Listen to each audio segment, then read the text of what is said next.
Everyone in the town knew about the Sterling mansion. The big white house sat on top of the hill like a castle. Rich people lived there, but nobody wanted to work there. Why?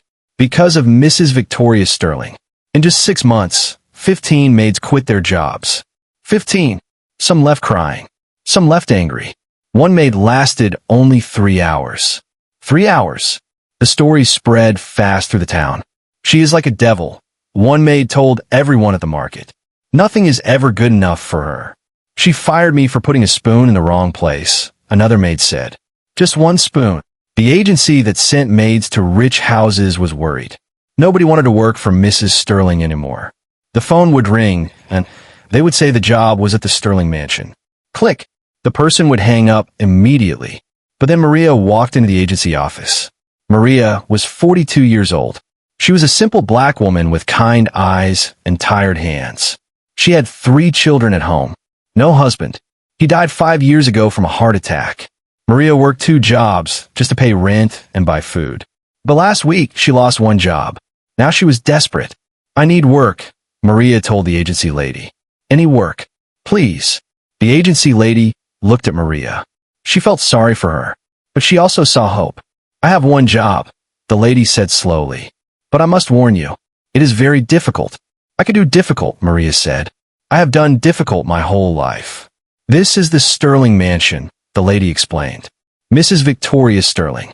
She is not easy to work with. Maria saw the fear in the lady's eyes. But Maria needed money. Her rent was due in 5 days. Her kids needed food. She had no choice. I will take it, Maria said firmly. Are you sure? The lady asked. 15 maids quit in 6 months. Some lasted only days. 1 lasted only hours. Maria took a deep breath. How bad can one woman be? I will try. The next morning, Maria stood outside the Sterling mansion. Her hands were shaking. The house was huge. White columns. Big windows. Beautiful gardens. It looked like a palace. Maria walked to the front door. She knocked. A young man in a suit opened the door. He was the butler. You must be the new maid, he said. He looked sad for her. Good luck. You will need it. He took Maria inside. The house was even more beautiful inside. Marble floors. Crystal lights hanging from the ceiling. Gold frames on the walls. Everything was perfect. Too perfect. It felt cold. Wait here, the butler said. Mrs. Sterling will see you now. Maria waited in the big entrance hall. Her heart was beating fast. Then she heard footsteps. Click, click, click. High heels on marble floor. A woman appeared at the top of the stairs. Mrs. Victoria Sterling. She was about 50 years old. Tall, thin, blonde hair pulled back tight. She wore a white designer dress and pearl necklace. Her face was beautiful but cold. Very cold. Like ice. Mrs. Sterling walked down the stairs slowly. She looked at Maria from head to toe. Her face showed nothing. No es Maid. No welcome. Nothing. You are late, Mrs. Sterling said. Her voice was sharp like a knife. I said 9 o'clock. It is now 9:03. Maria looked at her watch. It was true. 3 minutes late. The bus was slow. I am sorry, Mrs. Sterling, Maria said politely. The bus. I do not want excuses, Mrs. Sterling cut her off. I want punctuality. Do you know what that word means? Maria felt her face get hot. Yes, ma'am. It means being on time. Good. At least you are not completely ignorant, Mrs. Sterling said coldly. She walked around Maria in a circle, looking at her like she was inspecting a broken object. You look ordinary, Mrs. Sterling finally said. Very ordinary. The agency said you have experience. Yes, ma'am. I worked in houses for 15 years. Mrs. Sterling did not look impressed. We will see. Follow me. I will show you the rules. Rules? Maria thought. How many rules could there be? Mrs. Sterling led Maria to the kitchen. On the table was a thick notebook. Mrs. Sterling opened it. Pages and pages of typed rules. Maria's eyes went wide. 87 rules, Mrs. Sterling said. You will follow every single one. Exactly. No mistakes. Do you understand? Maria looked at the notebook. Her heart sank. Rule number 1. All plates must be washed and dried within 5 minutes. Rule number 2. All plates must be stacked with the largest on bottom, smallest on top, handles facing right. Rule number 3. The kitchen floor must be mopped twice daily, at 7 a.m. and 7 p.m. exactly. It went on and on and on. This is a lot of rules, Maria said quietly. Mrs. Sterling's eyes turned even colder. If you cannot handle it, leave now. Save us both time. Maria thought about her kids. She thought about the rent. She thought about the empty refrigerator at home. I can handle it, Maria said.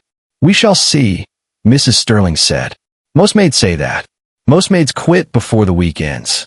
You have 1 week to prove yourself. 1 week. Now start with the library. Third door on the left. I expect it perfect by lunch. Mrs. Sterling walked away, her heels clicking on the floor. Maria stood alone in the kitchen. She looked at the thick notebook of rules. She looked at the cold, perfect house around her. She took a deep breath. What did I just walk into? She thought. But Maria was not a quitter. She picked up the cleaning supplies and walked toward the library. She did not know it yet, but this job would change everything.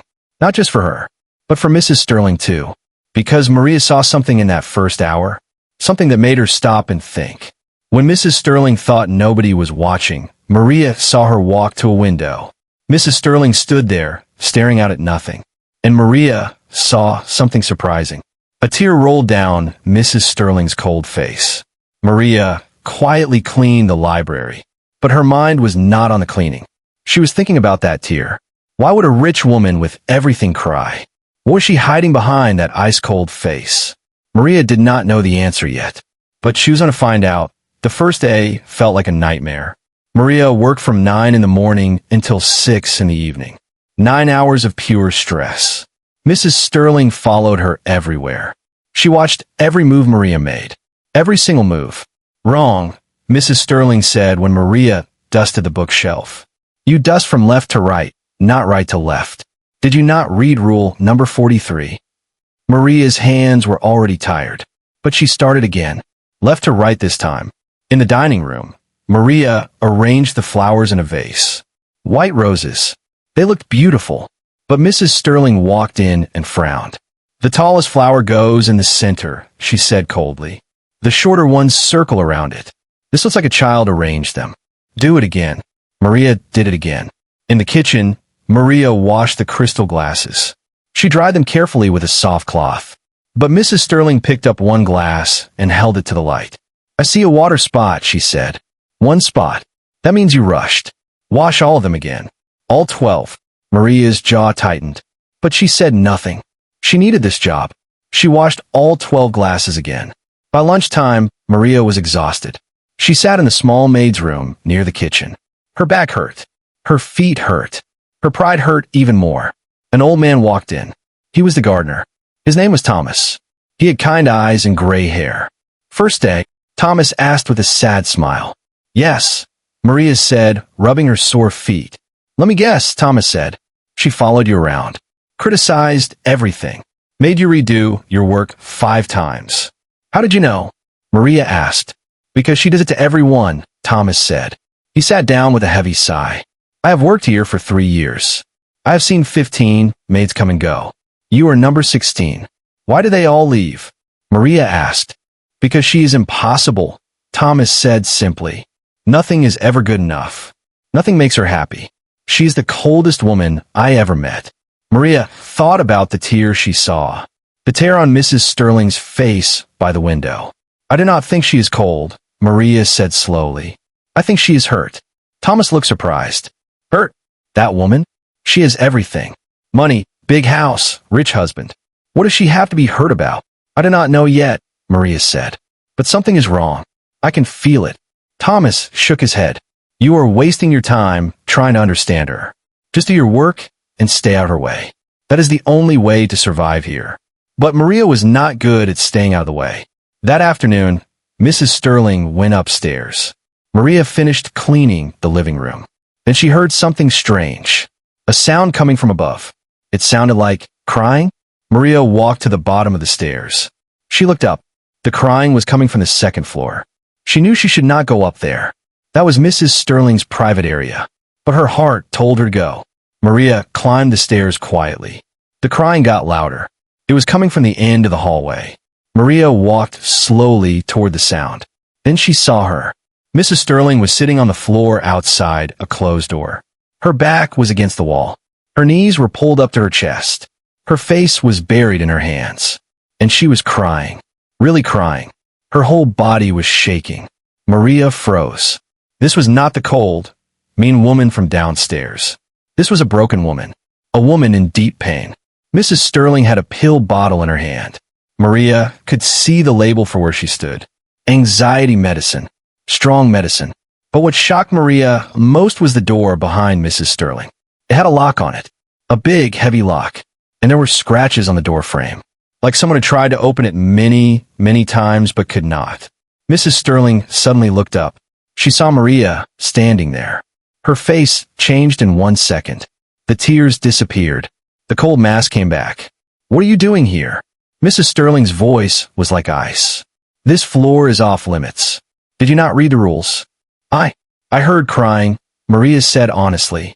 "I want to make sure you were okay." Mrs. Sterling stood up fast. She wiped her face. "I am perfectly fine. You are fired. Get out of my house. Now." The words hit Maria like a punch. Fired.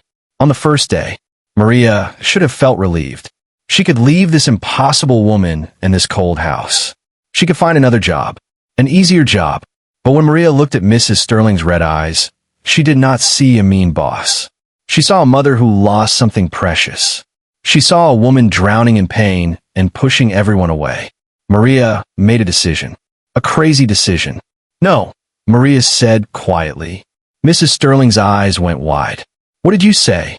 "I said no," Maria repeated, her voice stronger now. "I am not leaving. I just fired you," Mrs. Sterling shouted. "Do you not understand English?" "Understand perfectly," Maria said calmly. "But you do not need a maid who runs away. You need someone who stays. So, I'm staying." The hallway went silent. Mrs. Sterling stared at Maria like she was seeing a ghost. Nobody had ever talked to her like this. Nobody had ever refused to leave. For a moment, Maria thought Mrs. Sterling would call the police, or scream, or throw something. But Mrs. Sterling did something strange. She laughed. A short, bitter laugh. "You are either very brave or very stupid," Mrs. Sterling said.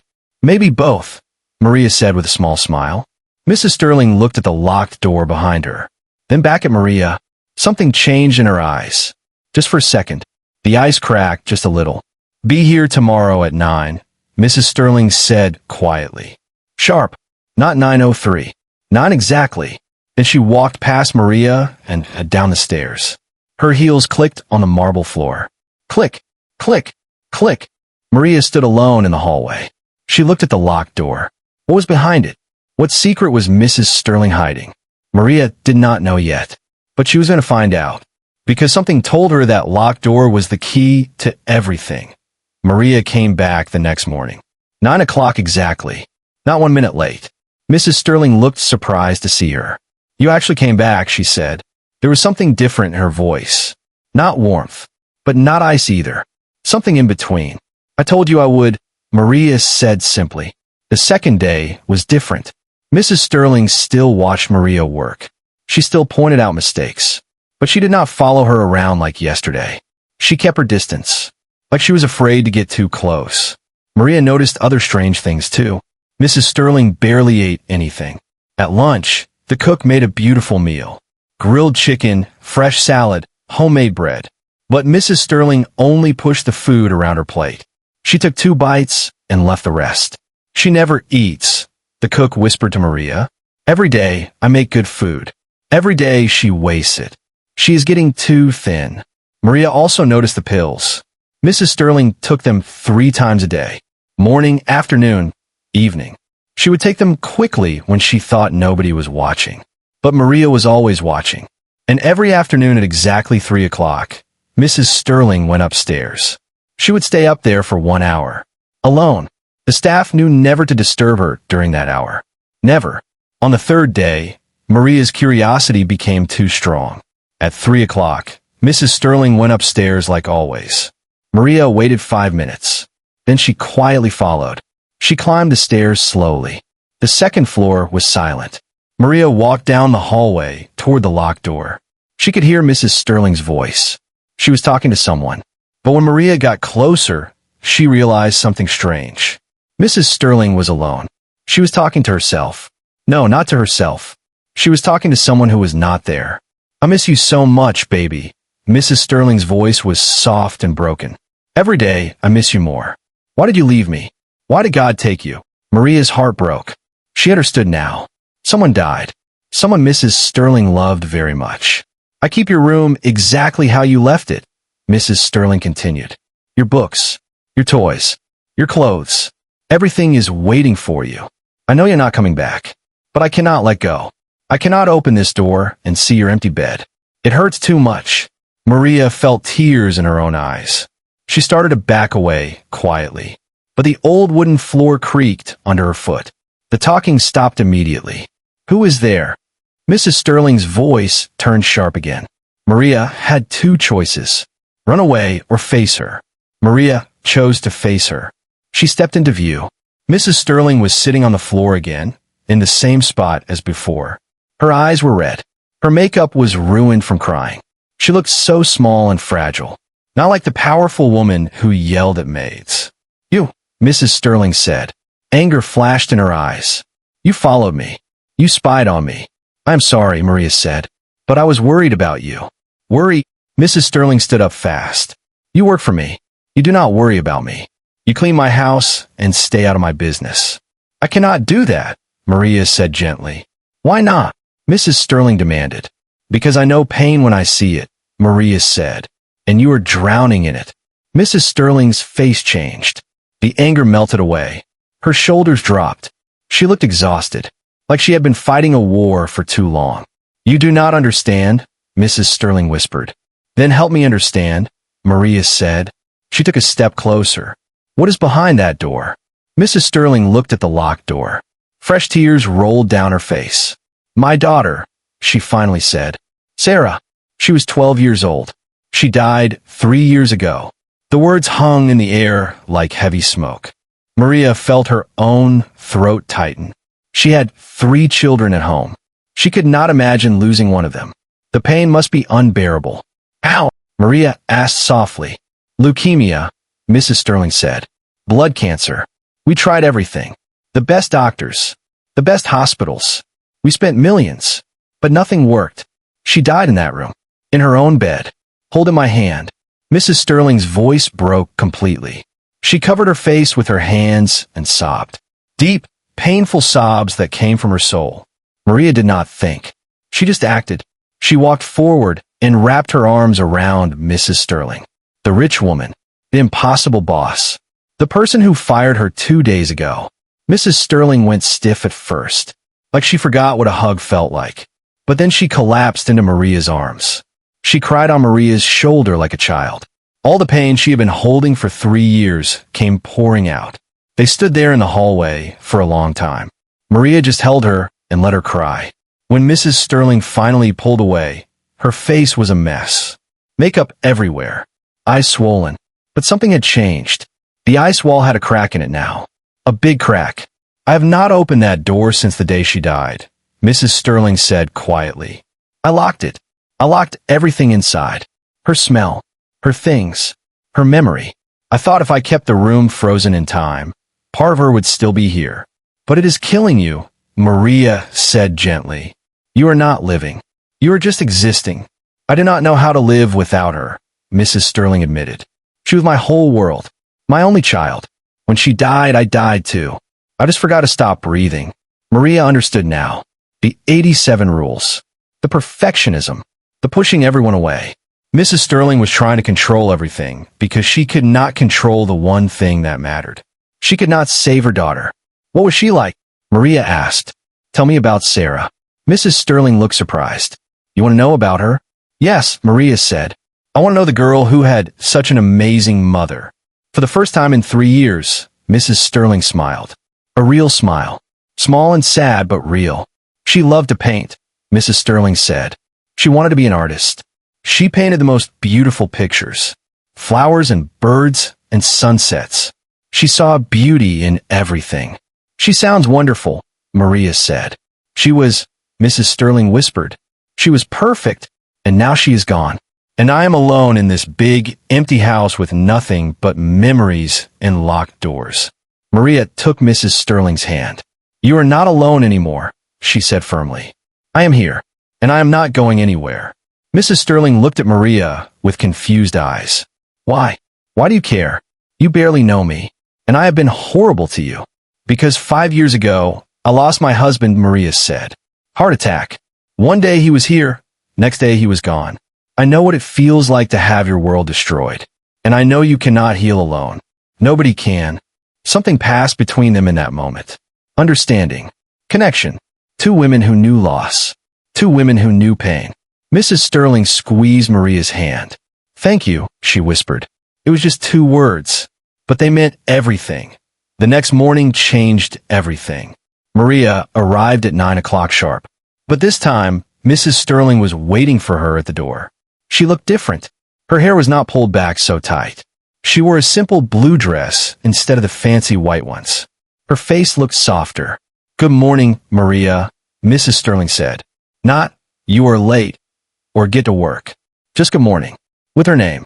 Good morning, Mrs. Sterling, Maria replied with a warm smile. Call me Victoria, the woman said quietly. Mrs. Sterling sounds too cold. Maria's smile grew bigger. Good morning, Victoria. It was a small thing, just a name, but it felt like a door opening. Victoria did not follow Maria around that day. She did not check for dust with white gloves. She did not make Maria redo everything 5 times. Instead, she sat in the kitchen while Maria worked. Tell me about your children, Victoria said suddenly. Maria stopped washing dishes. Nobody here ever asked about her life. She was just a maid. But Victoria was looking at her with real interest, real curiosity. I have 3, Maria said, her face lighting up. 2 boys and 1 girl. Marcus is 17. He wants to be a doctor. Jerome is 14. He loves basketball. And my baby, Keisha, she's 11. She loves to read. Always has her nose in a book. 11, Victoria repeated softly. Sarah was 12 when I lost her. They're close in age, Maria said gently. Victoria nodded. Does Keisha like school? She loves it, Maria said. Especially English class. She writes stories all the time. Fantasy stories about dragons and magic kingdoms. Victoria smiled. A sad smile but genuine.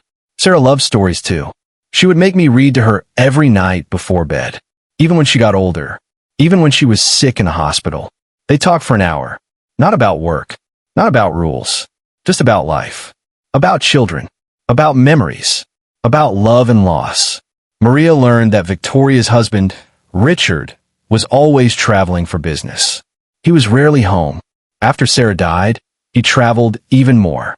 He could not handle the grief, so he ran away from it. He buried himself in work while Victoria buried herself in perfection and control.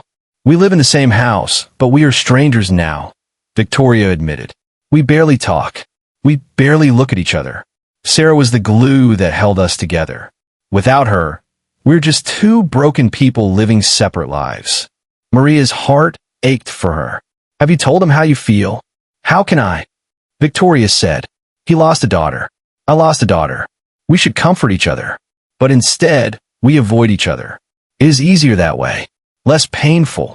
But you are both drowning, Maria said softly. Maybe if you held each other up, you would not sink so deep. Victoria looked at Maria with surprised eyes. You are very wise for a maid. I am wise because I am a maid, Maria said with a gentle smile.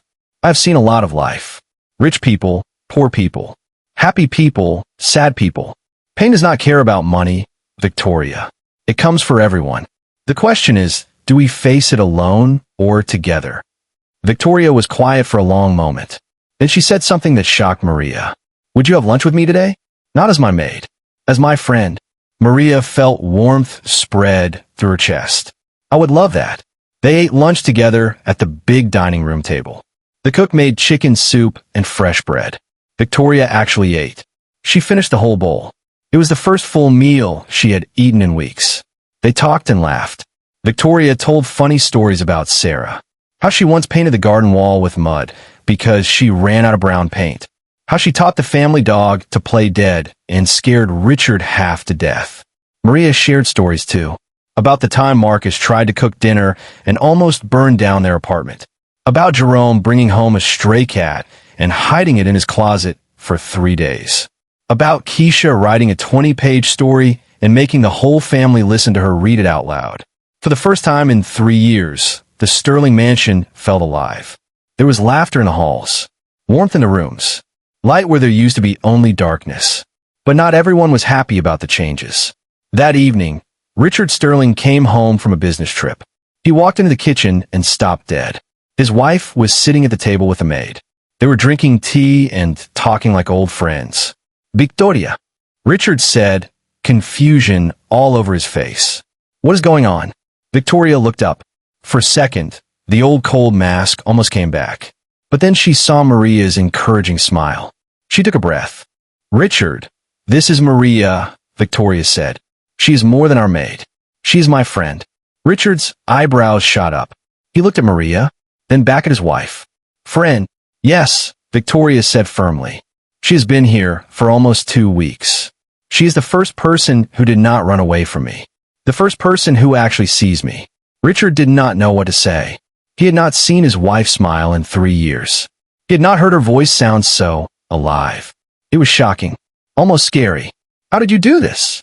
Richard asked Maria privately later that night. He pulled her aside in the hallway. 15 maids quit, but you stayed, and somehow you got through to her. "How?" Maria looked at this rich, powerful man. He wore an expensive suit. He had money and power, but his eyes looked empty, lost, just like his wife's eyes used to look. "I did not do anything special," Maria said honestly. "I just treated her like a human being, not like a boss, not like a rich lady, just like a person who is hurting and needs someone to care." Richard's jaw tightened. "I tried to care, but she pushed me away. She pushed everyone away. Because you remind her of what she lost," Maria said gently. "You both do. You remind each other of Sarah. So instead of healing together, you run from each other." Richard looked away. His eyes were wet. "I do not know how to fix this. I do not know how to fix us." "Start small," Maria said. "Have dinner with her tonight. Really talk. Not about business or bills. Talk about Sarah. Remember her together. Stop running from the pain and face it. Together." Richard nodded slowly. He looked scared but hopeful. That night, something beautiful happened. Richard and Victoria sat together at dinner. Really together. For the first time in 3 years, they talked about their daughter. They cried. They held hands. They started to heal. And Maria, the simple maid who everyone said would quit, was the one who made it possible. But the story was not over yet. Sometimes, when light starts to shine, darkness tries to fight back. And darkness was coming. 2 weeks past. The mansion felt like a completely different place. Victoria smiled now. Real smiles. She ate her meals. She took walks in the garden with Maria. She even started painting again. Small paintings at first. Flowers and birds, just like Sarah used to paint. Richard came home earlier from his business trips. He had dinner with Victoria every night. They talked. They laughed sometimes. They were finding their way back to each other. Slowly, carefully, but it was happening. The other staff members watched in amazement. Thomas the gardener told Maria, "You did a miracle. I never thought I would see Mrs. Sterling happy again." But miracles do not last forever. Sometimes jealousy destroys them. On a sunny Tuesday morning, a black car pulled up to the mansion. A woman stepped out. She wore a red designer dress and too much jewelry. Her face was beautiful, but her eyes were cold. Elizabeth Sterling, Victoria's younger sister. Maria was cleaning the living room when Elizabeth walked in. She looked around with sharp eyes, like she was inspecting everything, judging everything. "So this is still standing," Elizabeth said with a fake smile. "I thought Victoria would have burned it down by now. You know, with all her issues." Victoria came downstairs. When she saw her sister, her smile disappeared. "Elizabeth, what are you doing here? You never visit. Can a sister not visit her family?" Elizabeth said sweetly, but her voice had poison in it. "I heard Richard was back. I wanted to see how you both were doing." Liar, Maria thought. This woman did not come to check on family. She came for something else. During lunch, Maria served food. She watched Elizabeth carefully. The woman talked and talked. She asked about Richard's business, about money, about the house. This house is worth millions now, Elizabeth said, sipping her wine. The property value in this area went up so much. You two are sitting on a gold mine. We are not selling, Victoria said firmly. This is our home. This is where Sarah grew up. Elizabeth's smile tightened. Still holding on to the past, I see. That is so like you, Victoria. Always dramatic. Always emotional. Victoria's face went pale. Maria saw her hand start to shake. My daughter died, Victoria said quietly. That is not drama. That is grief. It has been 3 years, Elizabeth said coldly. Maybe it is time to move on. Sell this sad house. Start fresh somewhere else. Get out, Victoria said. Her voice was shaking with anger. Get out of my house. Oh, do not be so sensitive, Elizabeth laughed. I'm just trying to help. You always were the weak one in the family. Richard stood up fast. That is enough. Leave. Now. But Elizabeth was not done. She turned to Maria. Her eyes scanned Maria up and down with disgust. And who are you? Elizabeth asked rudely. Another maid? Let me guess you will quit in a few days like all the others. This is Maria, Victoria said, her voice stronger now. And she's not just a maid. She's my friend. Elizabeth's eyes went wide. Then she laughed. A mean, ugly laugh. Friend? Victoria, she is the help. She works for you. She is not your friend. She probably just wants your money. Maria felt anger rise in her chest. But she stayed quiet. She would not give this woman the satisfaction. You do not know anything about her, Victoria said. Maria has been more of a family to me in 2 weeks than you have been in 3 years. Where were you when Sarah was sick? Where were you when she died? Where were you when I was drowning in pain? Elizabeth's face turned red. I have my own life. My own problems. Exactly, Victoria said. You only come around when you want something. So tell me, Elizabeth, what do you really want? Elizabeth's fake smile came back. Fina, you want the truth? I need money. My husband's business is failing. We are about to lose everything. I need a loan. A big one. There it was. The real reason for the visit. No, Victoria said simply. No. Elizabeth's voice went high. I am your sister. Your only family. You have millions, and you will not help me. You called my grief dramatic, Victoria said coldly. You insulted my friend, and you only come here when you need money. Why should I help you? Elizabeth's face twisted with rage and jealousy. You always had everything. The rich husband, the big house. Mom and Dad loved you more. Everything was always about perfect Victoria and her perfect life. My daughter died. Victoria Schautif. My child is dead. How is that perfect? The room went silent. The tension was thick like smoke. Elizabeth stared at her sister. And in that moment, Maria saw something dangerous in Elizabeth's eyes. Hey, pureate. Fine, Elizabeth said quietly. Too quietly. I will leave. But you will regret this, Victoria. You will regret choosing a maid over your own blood. She stormed out. The front door slammed so hard the windows shook. Victoria sat down slowly. She looked exhausted. I'm sorry you had to see that. Family can be complicated, Maria said gently. She will try something, Richard said, his face worried.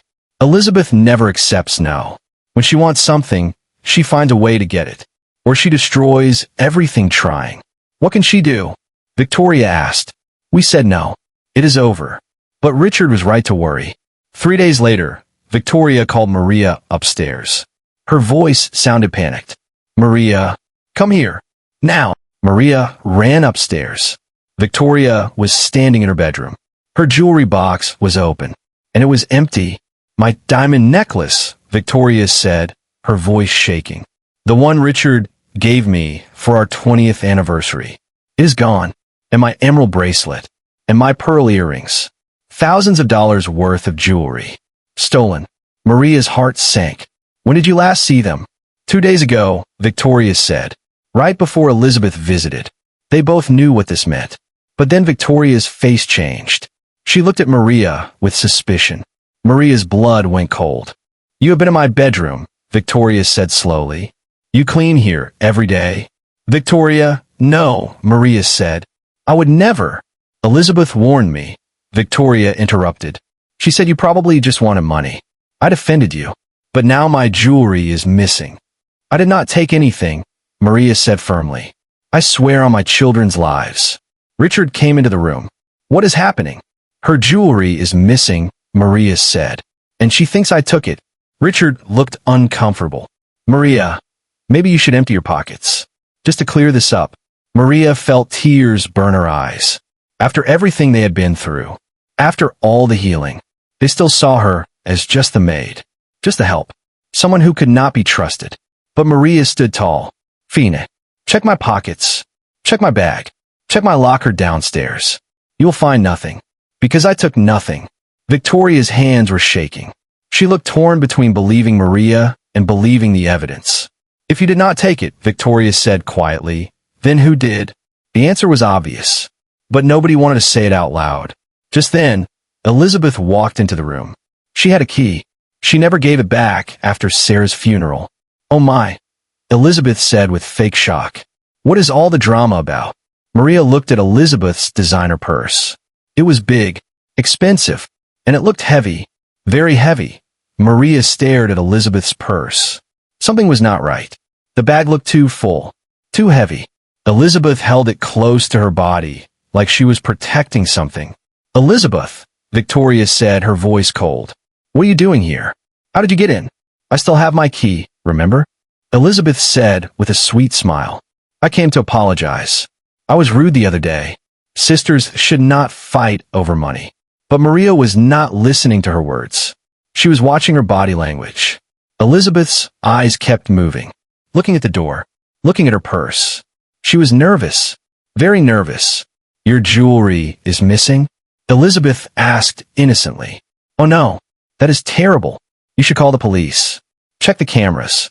There are no cameras in the bedroom, Richard said. Only downstairs. Elizabeth's smile grew bigger. How convenient for the thief. She looked straight at Maria when she said it. Victoria looked between her sister and Maria. Her eyes were confused, torn. Who should she believe? Her blood sister or a friend? Maybe we should search everyone, Richard suggested. To be fair, Maria already offered. What about you, Elizabeth? Elizabeth's smile froze. Me? Are you insane? I am family. Why would I steal from my own sister? Then you should not mind being searched, Maria said quietly. Her voice was steady, but her heart was pounding. If you have nothing to hide, how dare you? Elizabeth's voice went high. I'm not some common thief. I will not be disrespected like this. Then show us your purse, Victoria said suddenly. Her voice was calm, but her eyes were sharp. She was thinking, remembering, putting pieces together. Elizabeth's face went pale. This is ridiculous. I am leaving. She turned toward the door. But Richard stepped in front of it, blocking her way. Show us the purse, Elizabeth, Richard said firmly. Move out of my way, Elizabeth demanded. No, Richard said. Not until we see what is inside that bag. Elizabeth looked trapped. Her eyes darted around the room like a scared animal. Then something changed in her face. The fake sweetness disappeared. What was left was ugly. Pure anger and jealousy. Fine, she screamed. You want to see? I will show you. She threw the purse on the bed. It landed with a heavy thud. Victoria opened it slowly. Inside was the diamond necklace, the emerald bracelet, the pearl earrings, all of Victoria's missing jewelry. The room went silent. Nobody moved. Nobody breathed. Victoria pulled out the necklace. It sparkled in the light. Her hands were shaking. Not from sadness now. From rage. You stole from me, Victoria whispered. My own sister. You stole from me and tried to blame Maria. I needed the money. Elizabeth shouted. I told you I was desperate. But you said no. You have everything and you would not share. So I took what I needed. You did not just steal jewelry, Victoria said, her voice getting louder. You tried to destroy my friendship. You tried to make me believe Maria betrayed me. You tried to take away the one good thing I have found since Sarah died. Elizabeth laughed. A bitter, hateful laugh. That Maid? She is the one good thing? Are you hearing yourself, Victoria? She is nobody. She cleans toilets for a living. She saved my life, Victoria said. Tears were running down her face now. When I was drowning, she pulled me out. When I was alone, she stayed. When everyone else ran away, she chose to stay. She is worth more than 100 sisters like you. Maria felt her own tears fall. After everything, after the doubt, Victoria chose to believe her. Victoria chose her. Get out, Victoria said to Elizabeth. Give me your key. Get out of my house. And never come back. You will regret this, Elizabeth hissed. When you need family, when you need blood, I will not be there. Good, Victoria said coldly. Because you were never really there anyway. Elizabeth grabbed her empty purse and stormed out. They heard the front door slam, then a car engine, then silence. Victoria turned to Maria. Her face was full of guilt and shame. Maria, I am so sorry, Victoria said, her voice breaking. I doubted you. After everything you did for me, I doubted you. You were confused, Maria said gently. It is okay. No, it is not okay, Victoria insisted. She took Maria's hands in hers. You have been nothing but loyal and kind. And I accused you of stealing. I am so ashamed. You did not accuse me, Maria corrected. You asked. You wanted to be sure. That is different. Richard cleared his throat. Maria, we owe you an apology too. And a thank you. You could have quit so many times. But you stayed. Why? Maria smiled through her tears. Because I know what real family looks like. It is not always about blood. Sometimes family is the people who choose to love you, who choose to stay when things get hard. Victoria and Richard, you both lost your way when Sarah died. But you are finding your way back. I just wanted to help light the path. Victoria pulled Maria into a tight hug. You are family now. Do you hear me? You are not just my maid. You are my sister. My real sister. Maria hugged her back. Two women. Different worlds. Different colors. Different lives. But the same pain. The same healing. The same love. That evening, something magical happened. Victoria took a deep breath and said the words Maria had been waiting to hear. I am ready, Victoria said quietly. I am ready to open Sarah's room. They stood outside the locked door. The same door Victoria had cried in front of for 3 years. The same door that held all her pain and memories. Richard stood beside his wife. He took her hand. Maria stood on the other side. She took Victoria's other hand. Together, they faced the door. Victoria pulled out the key. Her hand shook so badly that Richard had to help her put it in the lock. Click! The lock opened. Victoria pushed the door slowly. It creaked. The room had been closed for so long. Sunlight poured in through the windows. The room was exactly as Sarah left it. Books on a shelf. Paintings on the walls. Stuffed animals on the bed. Everything frozen in time. Victoria walked in slowly. She touched Sarah's desk. Her bookshelf. Her paintbrushes. Tears streamed down her face. But these were different tears. Not tears of pain. Tears of remembering. Tears of love. Hello, baby, Victoria whispered to the empty room. Mommy is here. I am sorry it took so long. Richard put his arm around his wife. They stood together, remembering their daughter. Not with pain now, with love, with gratitude for the 12 beautiful years they had with her. Maria stood at the doorway, giving them space. But Victoria reached out her hand. Come in, Maria, Victoria said. I want you to see her room. I want you to know her. Maria walked in. She looked at the paintings on the walls. Flowers and birds and sunsets. Just like Victoria said, they were beautiful. Sarah had real talent. She would have liked you, Victoria said with a sad smile. She always loved people with kind hearts. They spent an hour in that room. Victoria told stories. Richard laughed at memories. Maria listened and smiled. For the first time in 3 years, Sarah's room was not a tomb. It was not a locked prison of pain. It was a memory, a beautiful memory, a celebration of a life that mattered. When they finally left the room, Victoria did not lock it again. She left the door open, light and air flowing in and out. Thank you, Victoria whispered to Maria. Thank you for giving me my life back. Maria smiled. You gave yourself your life back. I just held your hand while you did it. 3 months passed like a beautiful dream. The Sterling Mansion was not a coal museum anymore. It was a home, a real home, with laughter and warmth and life.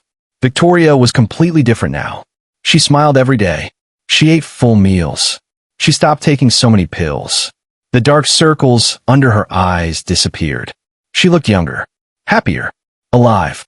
She started volunteering at the children's hospital, the same hospital where Sarah spent her last days. But instead of avoiding it, Victoria went there twice a week. She read stories to sick children. She brought them art supplies. She painted with them. Sarah would want me to help other children, Victoria told Maria. She would want her story to give hope, not sadness. Richard came home early every single day now. He had dinner with Victoria. They took walks together in the garden. They held hands. They talked about Sarah without crying. They remembered her with smiles instead of tears. The mansion staff could not believe the change. Thomas the gardener said, "I have worked here for 3 years. This is the first time this house feels like a home." And Maria? She was not just a maid anymore. She was family. One evening, Victoria made an announcement at dinner. "Richard and I have been talking. We want to start a charity, the Sarah Sterling Foundation, to help families with sick children. Medical bills, housing, food, everything they need." Maria's eyes filled with happy tears. "Sarah would be so proud. We want you to help us run it," Richard said, looking at Maria. Not as an employee, as a partner, as family. Maria could not speak. She just nodded and cried happy tears. But the most beautiful moment came on a Sunday afternoon. Victoria was nervous all morning. She kept checking the clock, fixing her hair, changing her dress 3 times. "They will be here soon," Victoria said to Maria. "Are you sure this is okay?" "It is more than okay," Maria said with a warm smile. "It is perfect." At 2 o'clock, a car pulled up. Maria's 3 children stepped out. Marcus, 17, Jerome, 14, and Keisha, 11. Victoria watched from the window. Her hands were shaking, not from fear, from excitement. "They are here," Victoria whispered. Maria brought her children inside. They looked around with wide eyes. They had never been in such a big house before. "Kids, this is Mrs. Victoria Sterling," Maria said.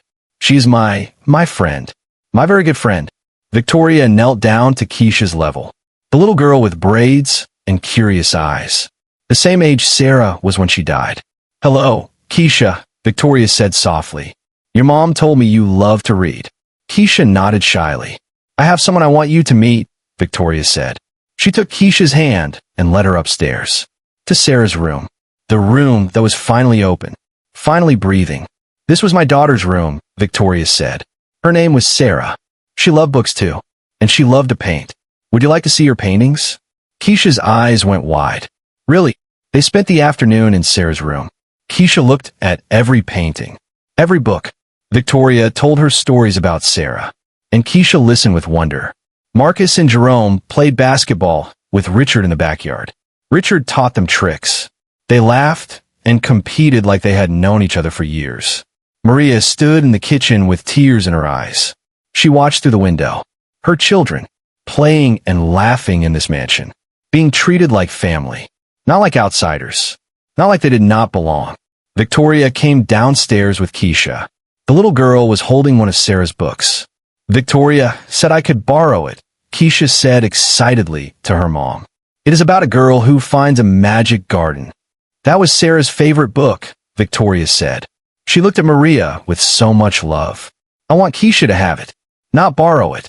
Have it, to keep forever." Maria started to protest. "Victoria, that is too much." "It is not enough," Victoria interrupted. "Maria, you gave me my life back. This is just a book. But if it makes Keisha happy, then it makes me happy." That is what Sarah would have wanted. For her things to bring joy, not sit in a locked room collecting dust. Before they left that evening, Victoria made another announcement.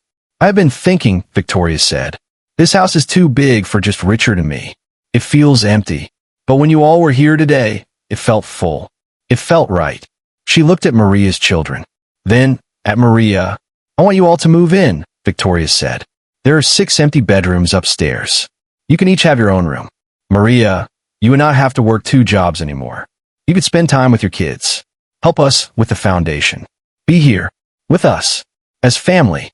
Maria could not breathe. "Victoria, we cannot." "Why not?" Victoria asked. "Give me one good reason." Because we are." Maria struggled to find words. "Different," Victoria finished. "Yes, we're different. different backgrounds, different colors, different worlds. But none of that matters. What matters is that you saved me. You saved my marriage. You saved my life. And I want to save yours too. I want to give your children opportunities. I want to give you peace. Please, Maria, say yes. Maria looked at her children. Marcus had tears in his eyes. Jerome was smiling bigger than she had ever seen. Keisha was already nodding yes. Okay, Maria whispered. Yes, we will stay. Victoria had Maria Tait. Richard hugged them both. The children joined in. One big group hug in the entrance hall of the mansion. The mansion that used to be cold and silent was now filled with voices. Children's laughter, family dinners, game nights, movie nights, birthday parties. Marcus got a scholarship to college. Victoria and Richard helped him apply. He was going to become a doctor, just like he dreamed. Jerome joined the school basketball team. Richard went to every single game, cheering louder than any parent there. Keisha spent hours in Sarah's old room, painting, reading, creating. Victoria taught her everything Sarah loved. And slowly, the room stopped being a shrine to the past. It became a gift to the future. 2 years later, the Sarah Sterling Foundation opened its doors. It helped hundreds of families, gave hope to thousands of children. Sarah's memory was not locked away anymore. It was alive. It was making a difference. At the foundation's opening ceremony, Victoria stood at the microphone. Maria stood beside her, not behind her, beside her, as equals, as sisters. My daughter died 3 years ago, Victoria said to the crowd. I thought my life ended too. I became cold, mean, impossible to love. I pushed everyone away. 15 maids quit because of me. The crowd laughed softly. But then Maria walked into my life. Victoria continued, her voice full of emotion. And she refused to give up on me. Even when I fired her. Even when I yelled at her. Even when I doubted her.